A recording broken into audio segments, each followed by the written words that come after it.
Ranged assassins are the most plentiful and popular role in Heroes of the Storm, their reach and damage giving players an inflated sense of skill. While these heroes all deal damage at a distance, it's possible to divide this class into two categories based on how they farm their numbers. On the one hand, you have physical damage dealing marksman type heroes, like Raynor, Hanzo, and Vala. AD carries for those of you who've been lol-bottomized. On the other hand, you have mages, heroes with some form of utility whose damage comes primarily from their abilities. Bursty spell damage, which is locked behind cooldowns and aiming. Kael'thas Sunstrider is the quintessential mage, with a high damage kit that has fantastic multi-target potential and a stun on a skill shot. Kael'thas excels at punishing teams that like to stick together, forcing them to choose between taking massive area damage or spreading out, opening up gaps in the teamfight that can be exploited by KT's team. He has some of the fastest wave clear in the game, allowing him to quickly soak experience or relieve minion pressure from lanes. But like most mages, he's slow, with no mobility to speak of, thereby requiring good positioning and awareness on a player's part to prevent the prince's untimely demise. While he can protect himself to a degree with his stun, he is still a vulnerable target to aggressive heroes and coordinated dives. He's also a very thirsty boy. As we all know, you need three things to start a fire: oxygen, a reason, and mana. Almost every mana-using hero in the game starts with 500 mana points. Using both of KT's damaging abilities at level 1 will cost you 120 of them. That's 4 flame strikes and 4 living bombs together, or 7 flame strikes, or 10 living bombs. That's not that many spells. Fun fact, a lot of heroes have 10 spells at most before they run out of mana, which is a neat coincidence I've noticed while making these videos. Anyways, if you've been following the channel a while, you'll know there is a way to rid yourself of these resource issues on Kael'thas. But I'm getting ahead of myself. Let's take a look at his base stats. The following numbers are all taken at level 1 unless otherwise specified. Add the 4% scaling per level yourself if you're so inclined. Kael'thas has been a part of the heroes roster for a long time and hasn't really changed all that much. His kit is simple and effective, which is reflected in his price point: 7,000 gold. 3,000 less than the average hero. Because of this, you'll find Kael'thas in the hands of slightly seasoned players who prowl around silver to platinum ranks, where this hero thrives. As established, Kael's on the magey part of the assassin spectrum, meaning he's a dainty little lad that doesn't like to get his hands dirty. Kael has 3.3164 health regen per second, with a starting health pool of 1,595, just beneath Ana, who has 1,598, and just over Morales with 1,560, putting him in 56th place in terms of starting HP. And of course, he starts with the standard 500 mana, 3 mana regen per second. Kael is part of the 1.11 attacks per second cohort, a group comprising 15 total heroes with the 11th fastest attack speed. His autos have a range of 5.5, which is where the bulk of ranged attacks lie. And while you won't lose out on much damage if you play like a coward, you should still get in those auto attacks as often as possible. Kael'thas barely creeps into the top half of heroes when it comes to attack damage, sitting at 65 points per hit, which ranks him 43rd, between Mephisto with 66 damage and Oriel and Karazim, who have 64. Kael is tied at 8th place for fatness, with a collision radius of 0.8125, a size shared with 12 other heroes. Looking at these numbers, you might think that such a soft target couldn't possibly present a threat to anyone. I assure you, there's a reason KT's so squishy. The Prince of the Blood Elves has a robust spellbook with the option to modify his abilities for additional effects. Kael's trait, Verdant Spheres, empowers the next spell used and will remain primed until consumed by casting any basic ability, at which point it goes on a 6-second cooldown. Verdant Spheres has no effect on ultimates, and we'll go over the details of how this trait affects each spell individually. Flame Strike is a simple, circular area of effect spell that deals 345 damage after a 1-second delay. Just kidding, I lied to you. There is a small casting animation, meaning the true time between its use and effect is actually 1.25 seconds. Something to keep in mind while poking at the other team. Considering that each little chunk of a hero's health bar is 250 HP, this spell deals quite a bit of damage, even to a single target.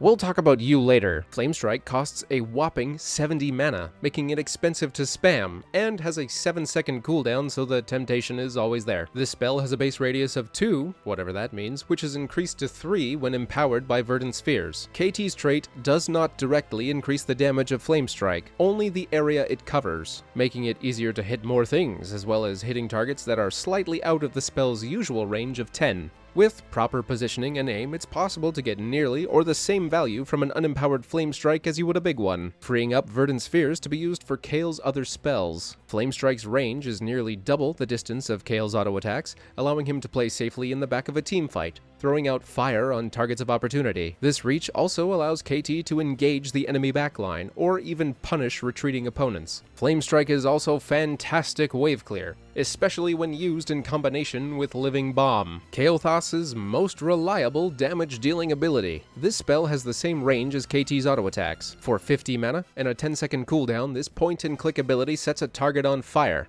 dealing 126 damage over 3 seconds, then exploding for 215 damage to all nearby enemies. That's not all. If a hostile hero is hit by this explosion, then they become a living bomb as if the spell was cast on them in the first place. However, these secondary explosions cannot spread further. Clever use of living bomb is what distinguishes good KTs from bad ones. While they are stacking convection, you should study the bomb, finding the best targets, when to cast it, and why. Up against healers that require grouping? Easy choice. Tank charging in to make plays? Set the dive ablaze. Casting a bomb on a low health target is also a great idea, as whatever's on fire explodes on death, which can catch opponents off guard. No one respects the minion bomb. Enemies can only be affected by one bomb at a time, so timing multiple casts as the fuse blows is key in chaining explosions together. This spell is applied to a hero as though it were a damage over time effect, but that's a little misleading. Healing spells and cleanses that remove damage over time will dispel the whole bomb, yet the explosion component is considered direct damage, meaning, if not removed, the spell can cancel soft channels like capturing the objective or hearthing. Empowering Living Bomb with Verdant Spheres is incredibly powerful, as it effectively functions as a second charge of the spell that costs no mana and has no cooldown. It's free damage. Lots and lots of damage and disruption for very little cost and downtime. Speaking of disruption,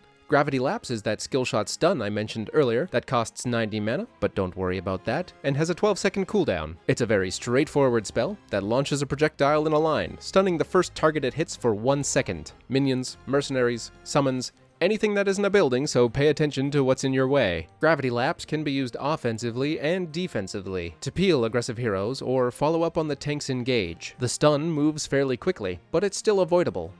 Don't miss. Empowering Gravity Lapse with Verdant Spheres is a situationally great idea, as it extends the duration of the stun to 1.5 seconds and causes the projectile to pierce 2 targets for a maximum total of 3 targets. Use it to stun multiple heroes, or tag someone hiding behind a couple of minions.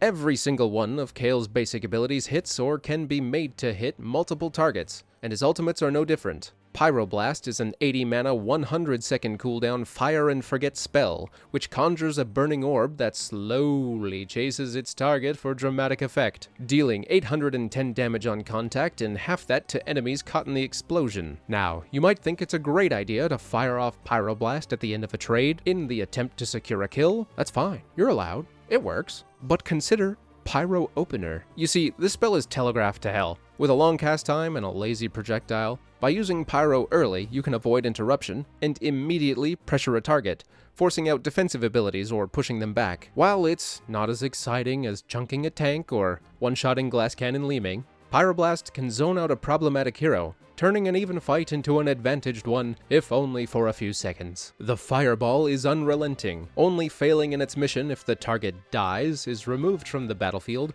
or quickly teleports extremely far away, and it will always explode, regardless of if it hits its original target. But if zoning is all you want, this can be done just as effectively or better with Pyro's competition. Phoenix is an 80 mana, 60-second cooldown ultimate that throws out a big circle, which straddles the line between an area damage spell and a summon. When cast, the bird will damage enemies along its flight path, and upon reaching its destination will hold position and attack enemies within its range for 7 seconds. The Phoenix will only focus on one enemy at a time, prioritizing heroic targets. Should all hostile heroes exit the circle, Alar will focus on the target closest to its center. So it's not really an AoE ability, more like an area of possible damage spell. Its attacks do deal splash damage, 84 points to the primary target and half that to those nearby, and because it's cast on the ground, Phoenix is a far more versatile ult than Pyroblast. Use it to clear big waves, take mercenary camps, siege structures, and of course, add damage to or zone for a teamfight. The 60-second cooldown is more forgiving than you'd expect, so don't worry too much about adding it to your usual rotation. With the abilities out of the way, it's time to talk about KT's talents. Like most heroes, Kael'thas has 3 builds to choose from: Trait build, Bomb build, and Flamestrike build. But I'm gonna be real, in practice there's really only one build with talent variations. It's Flamestrike, but also bombs. This build and its alterations excels in doing what KT was meant to do, shoring up his weaknesses while he fills the local burn ward. Let's get into it. Level 1. Mana Addict. This talent provides no immediate benefits, filtering the stupid. Its full value hiding behind a quest to collect 20 regen globes. With this talent, each globe collected will increase KT's mana pool by 15. That might not sound like much, but the quest stacks forever. Infinite Mana. Regen globes and healing wells return a flat percentage of a hero's total health and mana, so every globe you grab increases the effectiveness of the next one. Since your reservoir keeps growing, you'll eventually reach a point where the mana bar is just for show. That alone is worth its weight in gold during the endgame, where downtime is so punishing. But there's more. Upon completion of the quest, Kael'thas gets himself a shiny new button, which, when pressed, grants him a shield equal to the total amount of mana points he's collected. 800 bonus health at minimum is plenty of points of protection, letting Kael'thas eat an extra cooldown or auto attack or two. More than enough to throw off people's math, giving KT time to retreat or retaliate. Remember, staying alive is the best way to maintain DPS. Level 4. Remember how Gravity Lapse costs 90 mana? Well, not really. Netherwind and Energy Royal reduces its mana cost by 80 and 70 respectively, if you don't miss. Deciding which talent to take depends on what you're up against. Is Butcher shoving his face up your ass? On a successful stun, Energy Royal will reduce the cooldown of Gravity Lapse by 8 seconds, meaning, with good aim, Kael'thas has a spammable 4-second stun with the potential to hit multiple targets, though its short range can bring you into the danger zone. The cooldown reduction alone makes Energy Royal hard to pass up, but the extra range on Netherwind is fantastic if Kael is unable to step forward, or there's a backline hero that really needs to be stopped. The choice between these two talents comes down to how close you think you can get to your enemies. Level 7. Gamer's Choice. Burned Flesh, Sun King's Fury, and Sunfire Enchantment are all viable, with Burned Flesh being the easiest to use. Its requirement simply being the need to hit at least 2 people with 1 Flamestrike to proc its effect. 8% of a target's total health as bonus damage is nothing to scoff at. A great talent for playing against clumpy teams and tanky tanks. If you desperately need to take Convection, first of all, stop, don't do it. Second of all, you're wrong, shut up. And finally, just pick this talent, it'll give you the same high. Sun King's Fury requires a little bit of analyzing on your part. By this point in the game, you'll have had 7 levels to see how the other team reacts to your bombs. If they're really good at playing hot potato, give them bigger potatoes. Additionally, if your opponents have a proximity-based healer like Lucio, Karazim, or Brightwing, Sun King's Fury can punish careless or panicked positioning, potentially denying whatever support these healers can offer.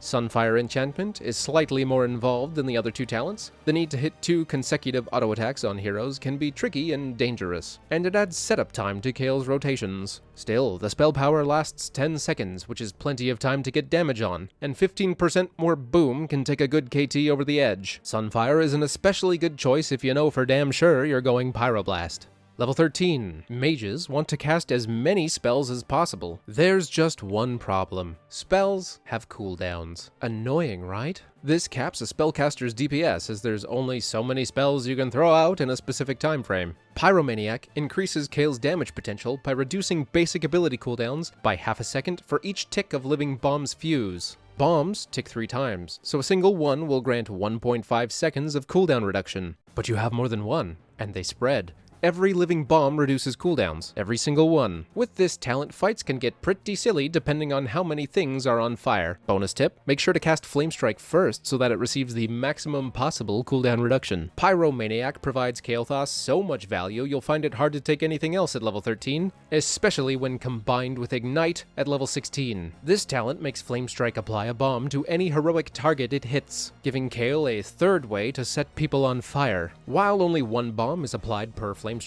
it benefits from all previous talents taken. Increased damage, cooldown reductions, slows if you pick that I guess. Ignite is Kael'thas' best talent and it's not even close. It's more free damage. 2 spells in 1, so convenient. Like if shooting someone also buries the body. The other option at this talent tier is a lot more situational, but a lot more fun.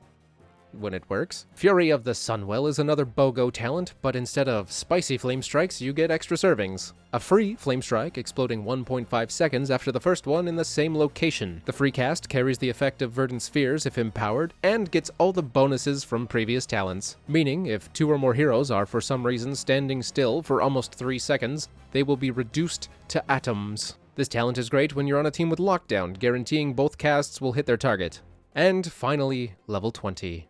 Flamethrower. Oh, now we're cooking with gas. This capstone talent adds 4 range to Flamestrike's range. And if you hit 2 or more heroes, reduces the cooldown of Kael'thas' Q by 4 seconds. 7 minus 4 is 3. And 1 Pyromaniac Living Bomb reduces cooldowns by 1.5 seconds. You have 2 charges of Living Bomb baseline, 3 with Ignite. Oh yeah, it's all coming together. Playing with this build guarantees you the top spot on your local fire department's watch list. The extra distance, massive mana pool, and all those ways to reduce cooldowns means you can cast spells quickly, over and over and over again, robbing your opponents of bushes and clean engagements as wherever you go becomes no man's land. You can't do that with Convection. As for the other talent builds, they have their place, but I think you'll drift away from them after putting a few hours into this hero. Trait build is what you pick when you're feeling nostalgic for the Palm Pyro days of vanilla WoW. An unexciting and clunky build that provides plenty of bonus spell power. Felon Fusion at level 1 gives Kael'thas a permanent 4% increase to all purple damage, and heals him a tiny amount upon activation of his trait. The heal is not great, and should not be relied on in fights. It's more for smoothing over light amounts of damage in the early game, or helps make trading damage more efficient if you get stuck in the solo lane. Level 4, Mana Tap. Same idea as Felon Fusion, without any bonus damage. Now activating your trait also replenishes 5% of Kael's mana. Hooray. I don't know why you would take this when Mana Addict is an option. Build consistency, I guess. Level 7, doesn't matter. Stay tuned. Level 13. Pyromania is hard to pass up, but Backdraft can be useful in certain situations. Ranged slows are the easiest way to set up fights or clean up routes.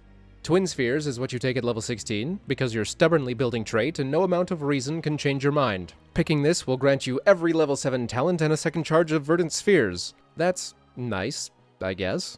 Honestly, I can't remember the last time I built trait, and I find it hard to give up Ignite at this tier, so if there's a KT player out there that plays trait build and knows why it's so good, please let me know in the comments. Level 20 is also up to you. Chances are you're building trait because Pyroblast is your entire personality, and Presence of Mind is a logical upgrade to this silly build, increasing the ultimate's blast radius by 50%. Enemies that are hit with Flame Strike or Living Bomb's Explosion will also reduce Pyroblast's cooldown by 10 seconds each. As for the other ult, Rebirth doubles the duration of Phoenix, and lets KT reposition his pet once per cast. Moving the bird will eat up some of its attack time. Still, you can protect a lot of ground with a 14-second circle. Really, I don't think it matters what you pick at this tier, as you'll build trait once, out of curiosity or spite, before defaulting back to Flamestrike or Bomb build. Bomb build and Flamestrike build are actually pretty similar, the difference being Flamestrike is safer and easier to use. Just go Flamestrike. Level 1 is up to you. I love me my magic and shields, but 4% more damage is 4% more damage, and you don't have to wait long for your W's to get spicy. Level 4 is again gamer's choice. Either Flavor of Stun is a good choice, or you can pick up welfare checks for your mana bank. Level 7, Sun King's Fury for bigger bombs, or Sunfire Enchantment for bigger bombs. It really depends on how involved you want to be.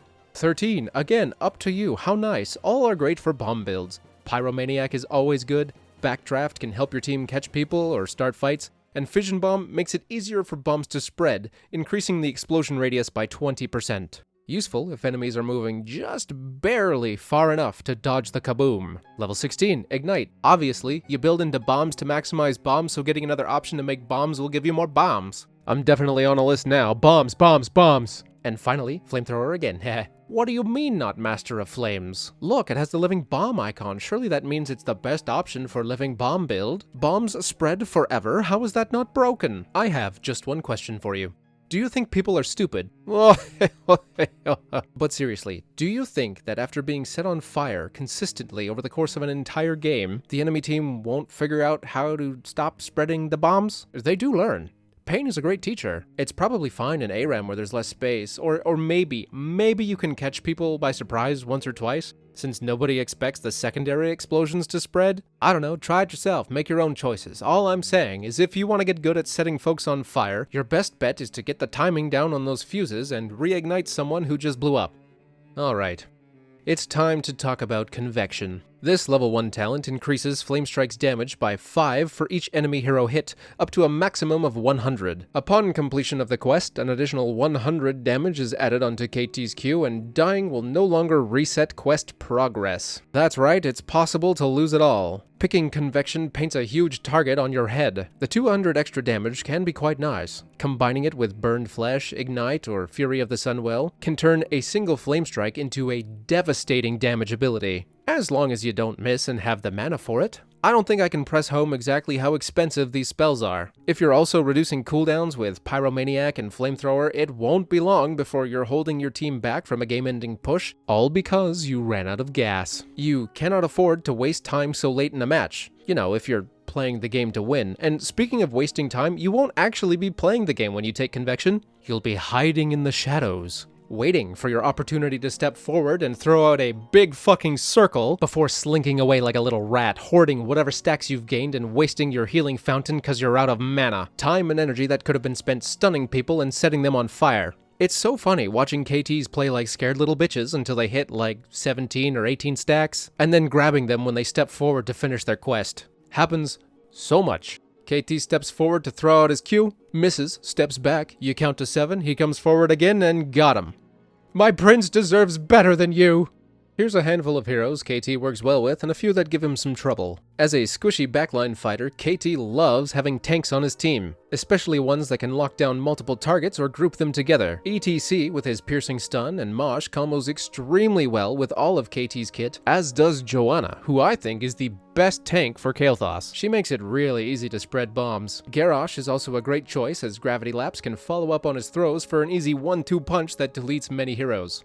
Kael's counters, on the other hand, come from those who can avoid, prevent, or just don't care about his damage. Zeratul can have his way with Kael'thas, and unless you manage to stun him, there's simply no way to escape. Diablo, appropriately, cares little about being set on fire, and with his large health pool and hard engage, can get on top of Kael'thas quickly, locking him down with stuns or isolating him from his friends. Medivh also ruins KT's day. Portals can help his team spread out to reduce Kael's damage or teleport directly on top of him. They can also be used to buy time for a Pyroblast target, letting his shield cool down so he can prevent the damage entirely. This Protect is also great at saving low health heroes from bombs. Before we wrap this up, here's a few quick tips to get the most from Kael'thas. Spreading bombs. Arson is an art. Perfectly timing fresh bombs with old ones can only come with practice. Since a target can only be affected by one bomb at once, foresight is key in chaining explosions together. If the fight seems like it would take place in the same area for the next few seconds, slightly staggering both casts of Living Bomb can ensure the primary target is immediately reignited upon the first explosion of the second bomb. Alternatively, a steady flow of bombs into a teamfight ensures that Kael will always be checking the other team's positioning. Mercenary camps. Kael'thas can solo small camps early, and larger ones provided he keeps moving and has a stacked mana shield. Consistent input of damage onto the camps is crucial. Don't blow your whole load at once. Cast Flamestrike on cooldown while using Verdant Spheres to Living Bomb for free. This will ensure you save mana while capturing mercenaries as quickly as possible. Kael'thas has one of the fastest wave clears in the game, clearing entire minion waves in an instant. It's possible to hit every minion in a wave with an unempowered Q. To that end, a Living Bomb on the mage minion, combined with a Q at its feet, will delete all but the melee minions early game, and clears the whole wave with a bit of scaling. Kael'thas is not a hard hero to play. With effectively one talent build and a simple to understand kit, playing Kael'thas effectively comes down to positioning and aim, skills needed on every hero, and knowing exactly how to punish the enemy team. Do you nuke the front line, harass the back line, coax enemies out of position with bombs, stun key targets, or spend the bulk of the early game soaking, coincidentally collecting globes for your level 1 quest? He may not be as flashy or specialized as other heroes that share his role, but the fact that he's barely changed after all this time shows that Kael'thas Sunstrider is a powerful hero who should not be underestimated. Don't pick Convection. Thanks for watching. If you liked the video, please let me know in the comments. It lets me know I'm doing well, and it tells the algorithm I'm still alive. If you keep coming back to my channel and haven't subscribed yet, don't be coy, stop pretending. Make it official by hitting that subscribe button. We're on the home stretch to 5,000 subscribers, and I need all the help I can get. Thank you again. If you like the channel and want to see it grow, consider becoming a channel member on YouTube or a patron on Patreon. If you just want to talk about heroes or play some games, I got a Discord, links all over the channel. A final thank you if you've made it this far. None of this would be possible if you weren't here. Alright, enough. See you next time.